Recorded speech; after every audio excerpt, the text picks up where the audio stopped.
सभी भाई बहनों को जय मसीह की। आज हम पढ़ेंगे पहला तिमुथियुस उसकी 2 अध्याय से 4 आयत में लिखा है, जो यह चाहता है कि सब मनुष्यों का उद्धार हो, वह सत्य को बड़ी भांति पहचान ले, क्योंकि परमेश्वर एक ही है। परमेश्वर एक ही है और परमेश्वर और मनुष्यों के बीच में भी एक ही बिचवई है, अर्थात मसीह यीशु जो मनुष्य है। आमीन आमीन। इस वचन के द्वारा आप समझ चुके हैं कि वचन के द्वारा पौलुस ने हमें पूरी क्लैरिटी के द्वारा बता दिया है कि हमारा प्रभु हमारा परमेश्वर जो है वो तीनों में एक ही है, जो है प्रभु यीशु मसीह। पिता पुत्र पवित्र आत्मा जो भी है वो एक ही है, वो है प्रभु यीशु मसीह। अगर आप बाइबल को जानते हैं, अगर आप बाइबल को अच्छी तरह पढ़ते हैं, आपको प्रभु यीशु मसीह का अस्तित्व पहले भी मिल जाएगा, बाद में भी मिल जाएगा। प्रभु का आत्मा जो मंडराता था जल के ऊपर, वो प्रभु यीशु मसीह का ही आत्मा था। जो यशायाह नबी ने बार बार प्रस्तुत किया है जिसे, वो प्रभु यीशु मसीह को ही किया है। और यहाँ जिस पौलुस ने जिस व्यक्ति की बात की, वो एक ही जो परमेश्वर है वो भी प्रभु यीशु मसीह ही है।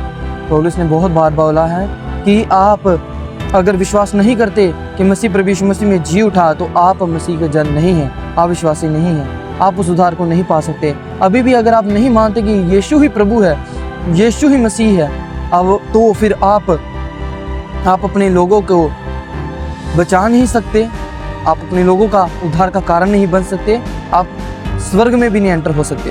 तो जिसने माना ही नहीं कि मेरा पिता जो मनुष्य के स्वरूप में मसीह यीशु के द्वारा हमारे बीच में प्रकट हुआ, वो प्रभु है। ऐसा कभी नहीं हुआ कि कोई मुर्दा जन जी उठे, ऐसा कभी नहीं हुआ कि लंगड़े चलाए जाएं, रोगी शुद्ध किए जाएं, अंधे देखते हैं, उसके छूने के द्वारा 14 साल की औरत हील हो जाए। ऐसा हो नहीं सकता। ऐसा हो नहीं सकता कि मेरा प्रभु बस हुक्म दे, बोले और वो मुर्दे में प्राण आ जाए, छुए और जिंदा कर दे मेरा पिता, बस कहे और कब्रों से उठ के इंसान बाहर आ जाए। ये खुदावंद है, ये मसीह यीशु है, और यीशु के अलावा ऐसा कोई नहीं जो ऐसे अद्भुत काम हमारे बीच में दिखा सके, कर सके। अगर आप विश्वास करते हैं तो आप जीवन में उद्धार को देखेंगे, आप जीवन में छुटकारे को देखेंगे, आप मसीह प्रभु यीशु मसीह की अद्भुत काम और चमत्कारों को अपने जीवन में देखेंगे, प्रभु यीशु मसीह को महसूस करेंगे आप अपने जीवन में। वो अनंत जीवन के आप अधिकारी हैं जो पिता ने हमारे लिए ठहराया, वो स्वर्ग के अधिकारी हैं जो पिता ने हमारे लिए ठहराया, वो परमेश्वर की जीवन जल के सोते आप पिएंगे, मसीह प्रभु यीशु मसीह के साथ चलेंगे फिरेंगे स्वर्ग में, आखिरी बोझ में आप शामिल हैं। आप प्रभु पे अगर विश्वास करते हैं तो, मसीह प्रभु यीशु में आप विश्वास करते हैं तो सबको आशीष मिले। मसीह प्रभु यीशु मसीह के नाम में मांगते हैं, आमीन।